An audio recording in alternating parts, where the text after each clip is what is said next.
Right. Vizianagaram జిల్లాలో Kolaparthi multi speciality private ఆసుపత్రి doctor నిర్లక్ష్యంతో పసికందు ప్రమాదంలో పడింది.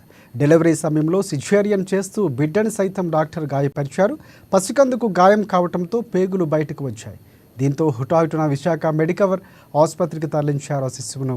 ఇది ఈ నెల 23వ తేదీన జరగ్గా ఆలస్యంగా వెలుగులోకి వచ్చింది. పసికందుకు తల్లిదండ్రులు తమకు న్యాయం చేయాలని పోలీసులను ఆశ్రయించారు. న్యాయం జరిగే వరకు కదిలేదు లేదంటూ ఆసుపత్రి ముందు బైఠాయించిన బాధితులు బంధువులు ఆందోళన వ్యక్తం చేశారు.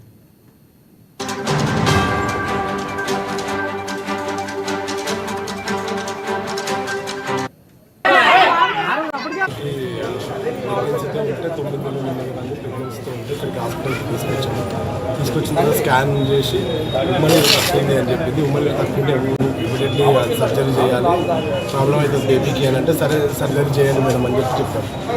11 గంటలకు వచ్చాము. సాయంత్రం 6 గంటలకు ఆపరేషన్ థియేటర్లో తీసుకెళ్ళిన తర్వాత 6 తర్వాత 7, 8 అవుతుంది, 9 అవుతుంది. మాకు ఇంకేం చెప్పలేదు. 2 గంటల పైన ఆపరేషన్ థియేటర్లో ఉన్నాడు. ఏమైంది బేబీ, ఏమైంది, ఇంకేం చెప్పట్లేదు ఏంటి అని చెప్పారంటే దాన్ని మళ్ళీ అడిగిన తర్వాత ఒక 15 నిమిషాల తర్వాత వచ్చి రిపోర్ట్స్ ఇవ్వండి అని చెప్పారు. రిపోర్ట్స్ ఇవ్వండి అంటే మేము రిపోర్ట్స్ అవన్నీ ఇస్తే మళ్ళీ స్కానింగ్ అవన్నీ తీసుకొని రిపోర్ట్స్ అవన్నీ తీసుకొని వెళ్ళిపోయి లోపలికి వెళ్ళిన తర్వాత మళ్ళీ 20 నిమిషాల తర్వాత మమ్మల్ని లోపలికి పిలిచి మాకు చూపిస్తే, బాబుని చూపిస్తే మొత్తం పేగులన్నీ బయట ఉన్నాయి. బాబు అక్కడ దాంట్లో ట్రైన్లో పడుకోబెట్టి ఉంది. అడిగితే ఇదేంటి అని అంటే ఏమో ఇట్లే వచ్చేసింది అన్న. స్కానింగ్ అవన్నీ